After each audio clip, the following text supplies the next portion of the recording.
In requesting the Elemental's assistance to find Y'shtola, you must needs be aware of one difficulty.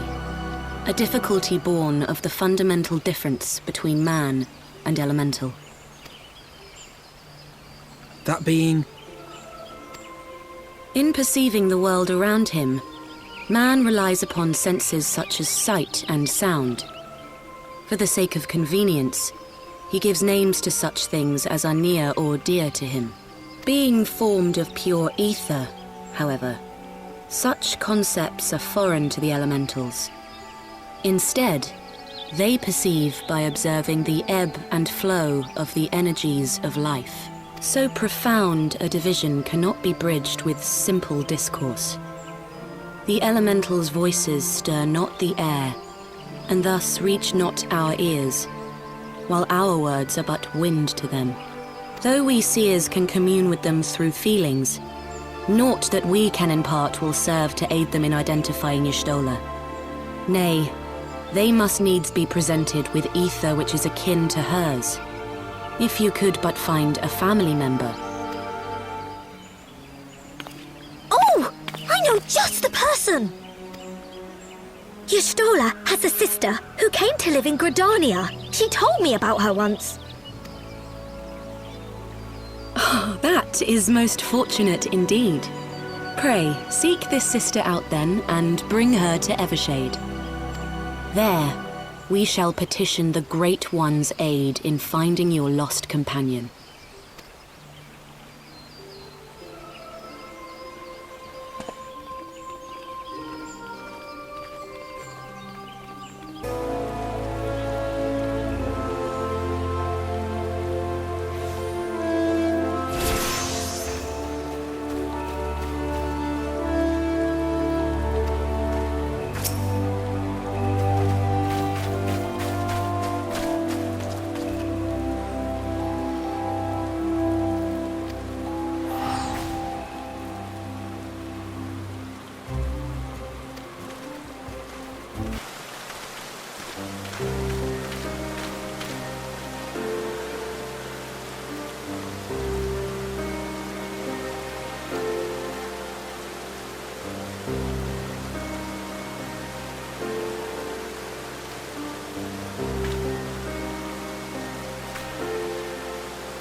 Let us begin. Raya O, Arun, if you would.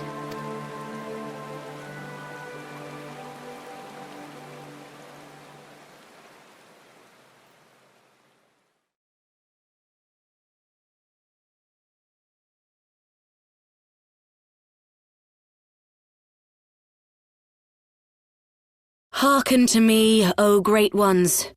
Pray give yourselves to the life stream, a drifting soul to find.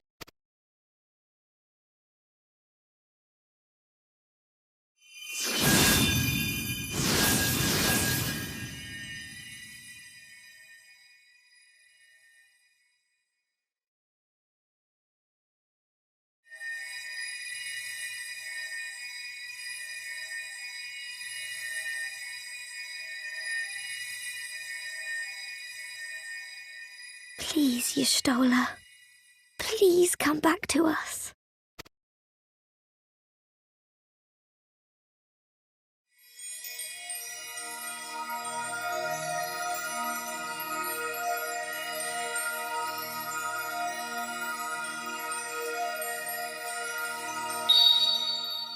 There. Now!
A room has been readied at the roost. Pray, bear her thither at once.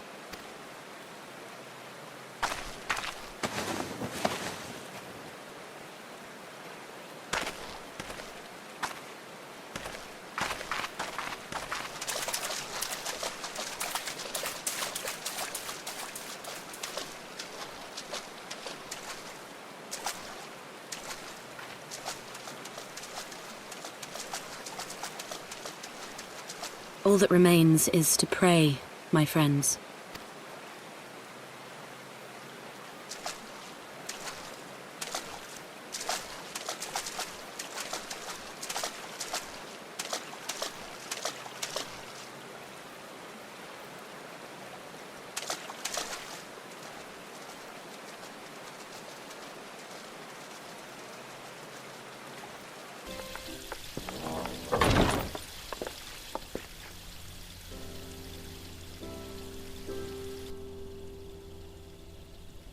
Y'shtola! I'm so glad you're back!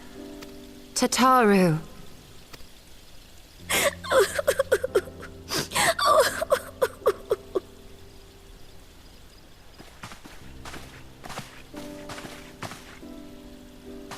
You are safe.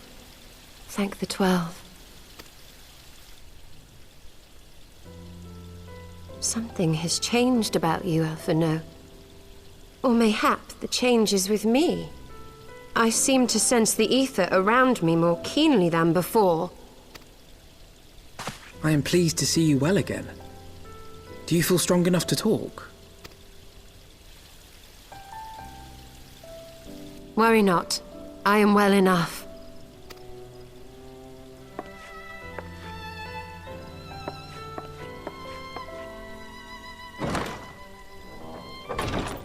Tell us then, what befell you after you fled the feast? We were told that there had been a tunnel collapse. That was my doing. I brought the tunnel down that you and Minfidia might escape. At the last moment, I invoked a teleportation magic, in hopes of spiriting Thancred away at least. Needless to say, it did not go quite as planned, and I found myself adrift in the life stream. The others? Where are they? Did they not escape? They remain unaccounted for. You were the only one we have been able to find. I am truly sorry. It was the Crystal Braves who pursued you that day. My hubris that led to our undoing. No apologies are necessary, Alphino. You are not to blame for what occurred. Know that were our comrades here, they would commend you for keeping the light of hope alive. Don't Don't worry. The others are alive and well, I'm sure of it. We just need to find them. Indeed, Tataru. Let us find our friends and rebuild the Scions. Ha! There is the Alphino I remember. And I feel much the better for his return. 'Tis time I arose.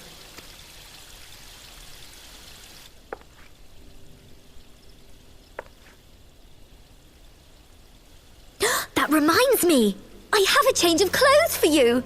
I don't like to boast, but I made them myself. I learned how to weave while we were in Ishgard, you see.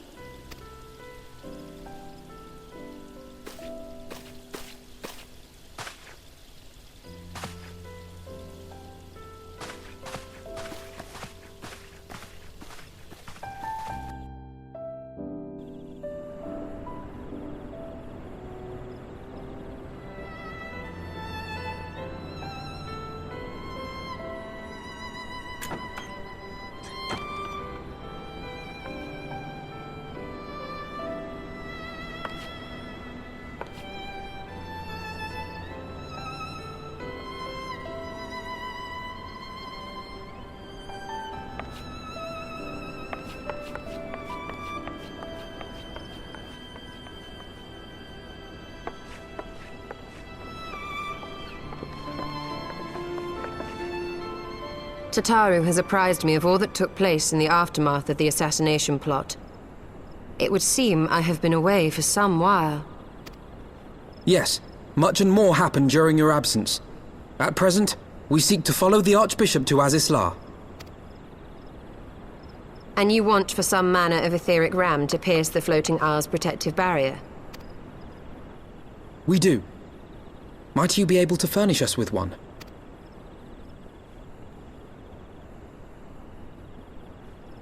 A means to prise open a hole in an Alagan barrier. And one large enough to admit an airship, no less. Nay, I lack the knowledge to devise such a weapon.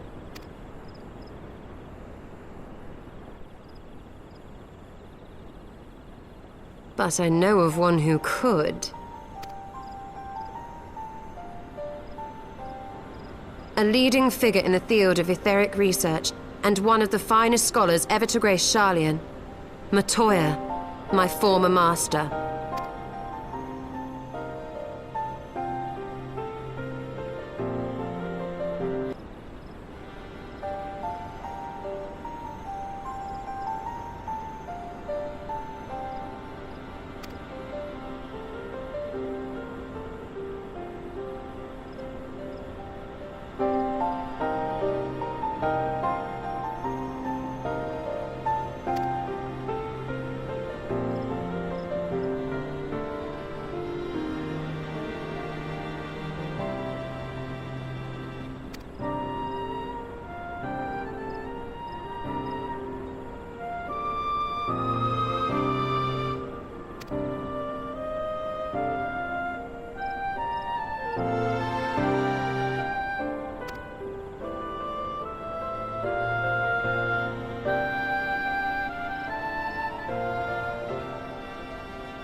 to the Thalaic River, where to the melted snows of Abelathia's spine eventually find their way by means of 1,000 silver streams.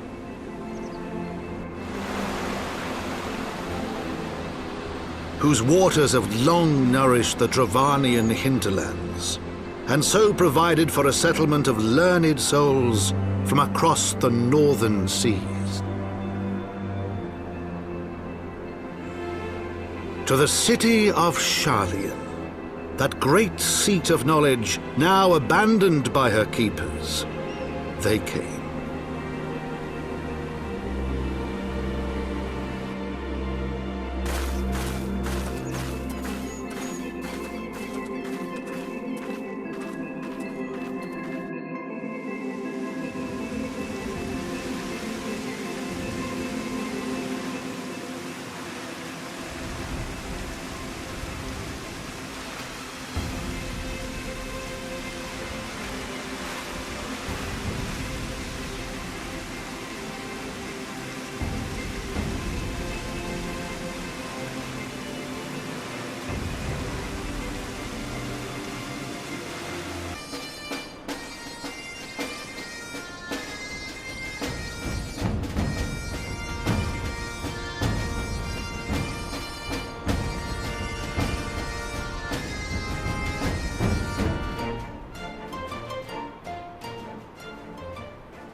Don't you know it's rude to enter without knocking? The youth of today. No manners at all.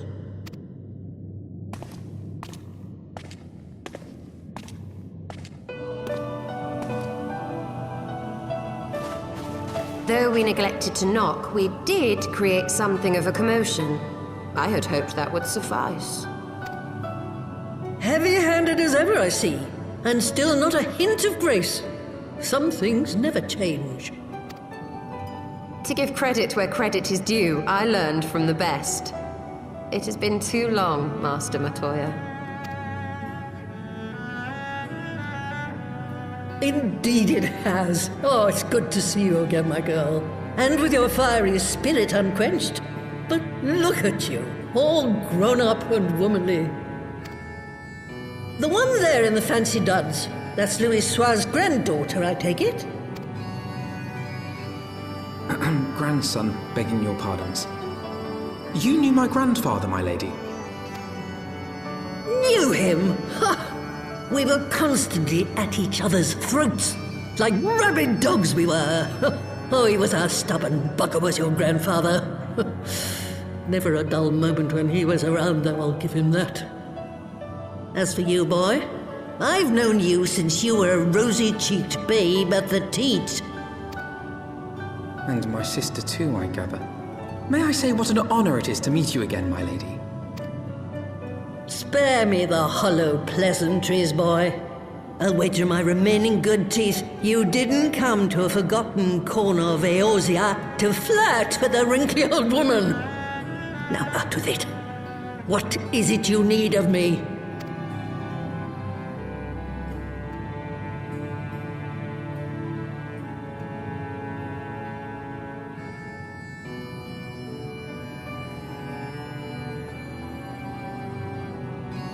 Azizla.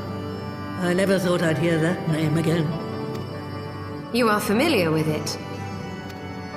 As familiar as one can get from poring over musty old tomes. The Alagons set the Isle afloat not long before the sun set on their empire. Old Louis Soir and I often talked about it. The place is home to a research facility dedicated to finding ways of mastering mighty beings, such as primals and dragons. And find ways it did too, frightening ones. Such secrets as lie buried on Azizla aren't fit to see the light of day. And now you tell me a band of dragon-baiting primal botherers are trying to dig them up?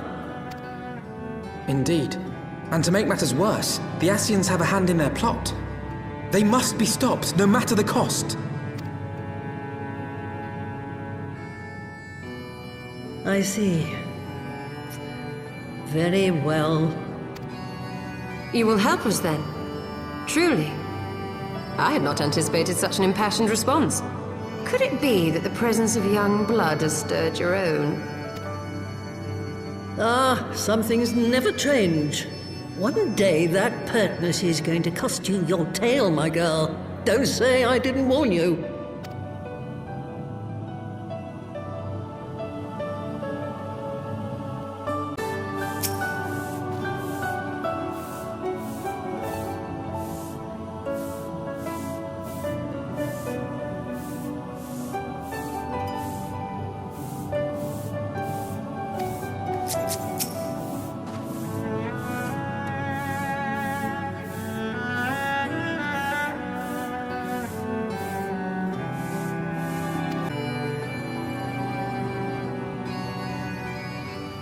'Twas some 50 years ago, shortly after Garlemald had brought all of Ilzabad under its rule.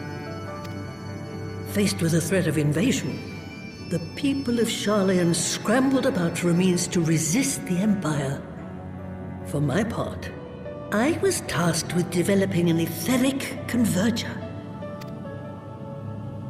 Ah, yes, a device which draws in ether and concentrates it to produce a destructive force. But as my research neared its end, it was denounced by the Forum, who claimed that my device was more likely to destroy us than our enemies. After that, they and I had a little falling out, and I decided to seal away all the fruits of my research, lest the dunder-headed ingrates reap any benefit. Ha! Petty, I know, but gods, it was satisfying. Do mine ears deceive? 'Twas you, was it not, who was so fond of saying that all knowledge exists to advance mankind, that how it is used depends on us? I don't remember. Perhaps. All right, yes. It was a pet phrase of mine. And that should give you a notion of how sick and tired I was of those spineless wretches of the Forum. All talk and no trousers, that lot. That's why I decided to remain behind, rather than join the Exodus. You may have had your disagreements with my grandfather, but upon that point, your minds were as one.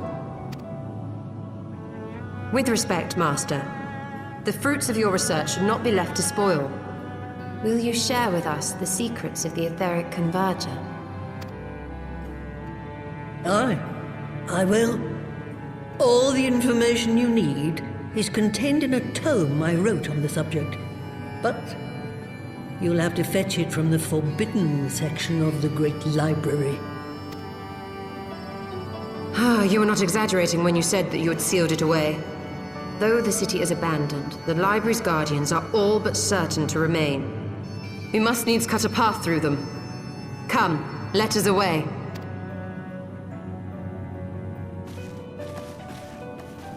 Not so fast, you lot. Stola and the boy are staying with me.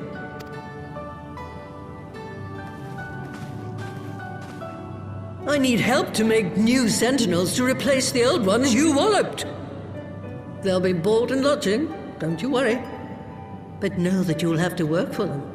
Hard. I'll have no sluggards in my house.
had not thought to behold this tome again.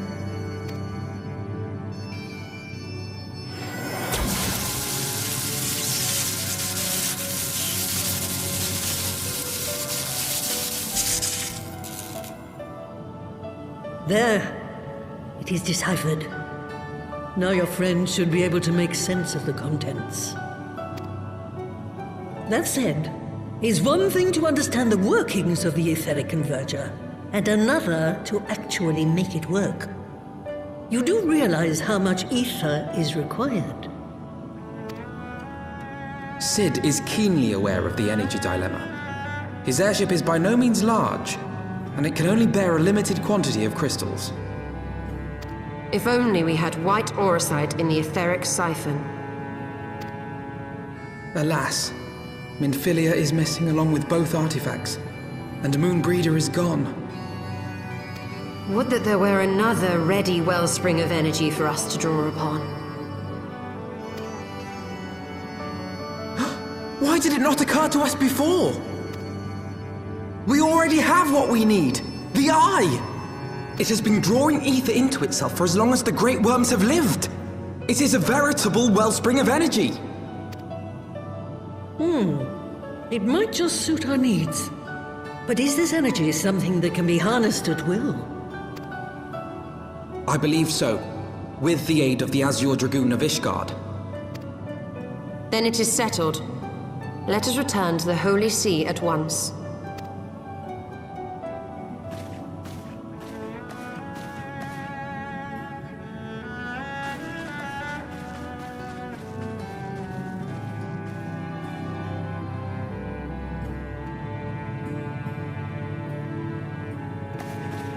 Stulla, wait.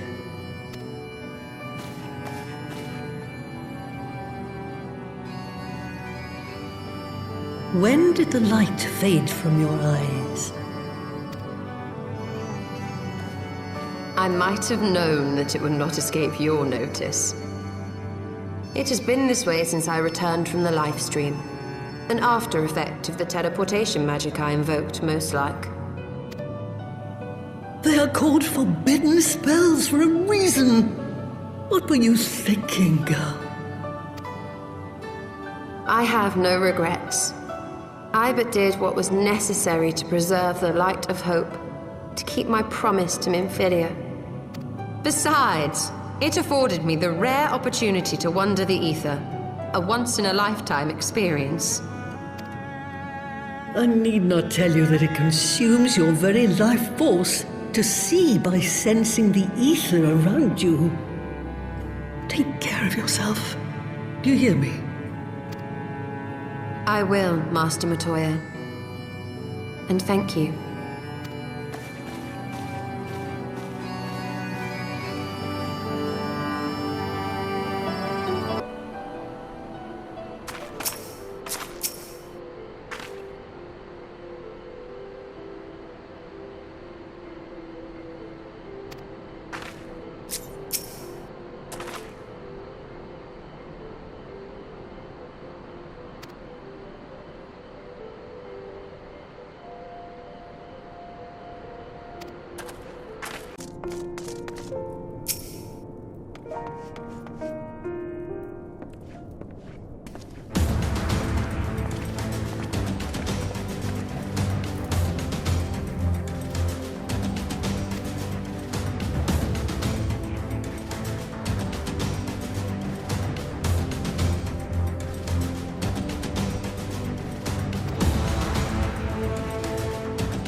Until but recently, the Ishgardians have kept their doors firmly shut to outsiders. But thanks to you, we have found in them stout allies with whom we may fight to secure the future of the realm. Truly, you are the beacon of hope towards which all men are drawn. Spare us the hyperbole. 'Tis not for praise that we fight.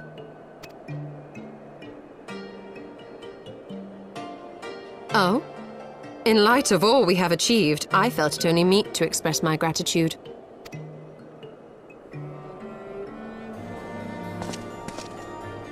All that we have achieved. Spoken like a true outsider. Until the war is over, we have achieved nothing. The coming battle is a chance to excise the root of this conflict, and by my hand it shall be done. Then you may speak of achievement. 'Twas not mine intent to make light of your struggle. If I have given offense, then I apologize. But if I may speak freely, you would do well to be wary of the eye. Even now, it burns with insatiable hatred, watching unblinking for a sign of weakness. Should you falter for so much as a moment, it will surely consume you. Save your concern. I will consume the eye ere I let it consume me.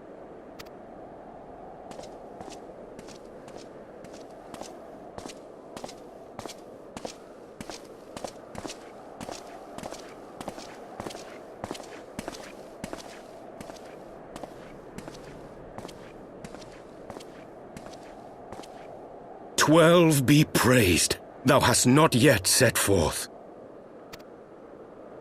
Cross sand and snow have I journeyed, that I might deliver this gift unto thee." White Orosite. But whence did it come? To mine amazement, it lay hid amongst Moonbreeder's last effects. 'Twas but blind chance or providence that I did hap to spy it. Let no man claim that my late friend e'er erred for lack of foresight. In the place whither thou goest, servants of darkness do lie in wait. Pray, give unto me thy pledge that thou wilt strike them down and avenge our fallen comrade.